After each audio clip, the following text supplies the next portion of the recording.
दोस्तों, आज की कहानी है देवरानी जी। आपकी बेटी का कन्यादान तो मैं ही करूंगी। दोस्तों, कहानी शुरू करने से पहले अगर हमारे चैनल को सब्सक्राइब नहीं किया हो तो कर लीजिए ताकि आपके पास पहुंचे हर नया वीडियो। मैं क्यों सोचूं कौन क्या कहेगा। अपनी बेटी का कन्यादान तो मैं ही करूंगी। मेरे भी कुछ अरमान है। बेटी के पैदा होने से लेकर अब तक मैं इसी आस में थी कि अपनी बेटी का कन्यादान मैं ही करूंगी। अब आप मुझसे यही अधिकार छीनना चाहते हैं। परिवार के नाम पर कम से कम मेरा ये हक तो मत छीनो। बिलखते हुए परवीना ने अपने पति शरद से कहा, परिवार के और लोगों से तो मैं समझदारी की उम्मीद नहीं कर सकता। तुम पढ़ी लिखी हो, कम से कम तुम तो मेरी परेशानी को। मेरे बड़े भाई हैं, कैसे उन्हें मना कर दूं। अपनी विवशता जताते हुए शरद ने कहा, पढ़े लिखे होने का क्या मतलब है शरद? तुम्हारी नजरों में मेरे दिल की क्या कोई भावनाएं नहीं है? जब से ब्याह कर आई हूँ इस घर में तब से लेकर आज तक त्याग की उम्मीद सिर्फ मुझसे ही क्यों की जाती हैं? दरअसल 4 दिन बाद परवीना की बेटी सविता की शादी है। अब घर के बड़े भाई ये जिद लेकर बैठ गए हैं कि सविता का कन्यादान वह और उनकी पत्नी करेंगे।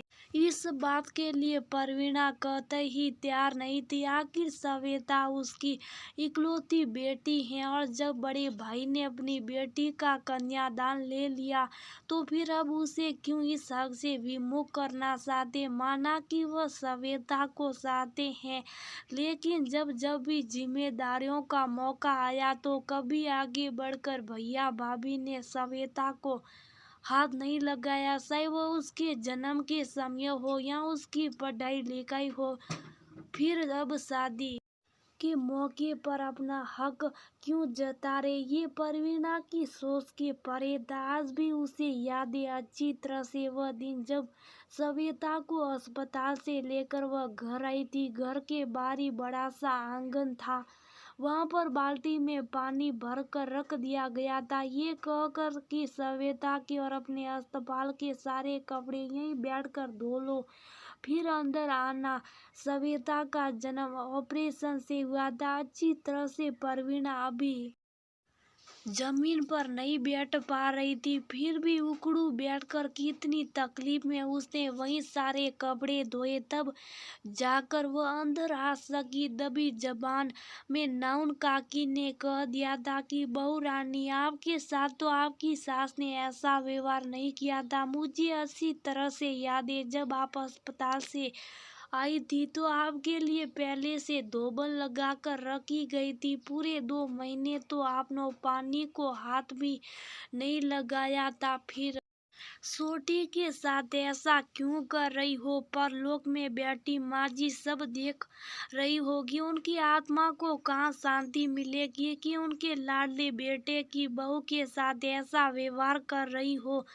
जेठानी जी ने दमक आवाज में नाउन काकी से कह दिया था, अपना दाना पानी इस घर से उठाना चाहती हो क्या जो ज्यादा जबान खोल रही हो? चुप चाप अपना काम करो, पैसे लो और चलते बनो। पराई होकर भी नाउन काकी का दिल परवीना के लिए पजीस उठा। बिटिया की पालिश करते हुए धीरे से कह दिया था परवीना से, बहू रानी अब से तुम बिटिया के कपड़े नहीं धोना। जब तक मैं मालिश करने आऊंगी तब तक बिटिया के कपड़े मैं ही धो दिया करूंगी। समझ लूंगी ये मेरी नाती ने। घर में वॉशिंग मशीन तो थी पर सविता के कपड़े अभी उसमें धोने की इजाजत नहीं थी। परवीना के सासू माँ उसकी शादी के 15 दिन बाद ही चल बसी थी। उनके गम में ससुर जी भी 2 महीने बाद परलोक गमन कर गए। उसके बाद जेठानी जी ने पूरे घर की बागडोर अपने हाथ में लेकर परवीना के ऊपर अपनी खूब मन मर्जी चलाई। शरद तो पूरी तरह से भैया भाभी के लिए समर्पित थे। परवीना के कुछ भी कहने पर उनके कानों में जूं भी नहीं रहती। संयुक्त परिवारों में ऐसी कितनी ही समस्याओं का सामना करना पड़ता है, ये परवीना को अच्छी तरह से समझ में आ गया था। उस समय भी शरद ने परवीना के लिए कोई कदम नहीं उठाया था, ये कहकर अपना पल्ला झाड़ लिया था। जैसा भाभी कहे वैसा ही करो। शायद आज भी वह परवीना के हक में था ही नहीं। बड़ी माँ या बड़े पापा का फर्ज भैया भाभी ने कभी निभाया होता तो फिर भी समझ में आता। अब किस हक से बिटिया का कन्यादान करना चाहते हैं।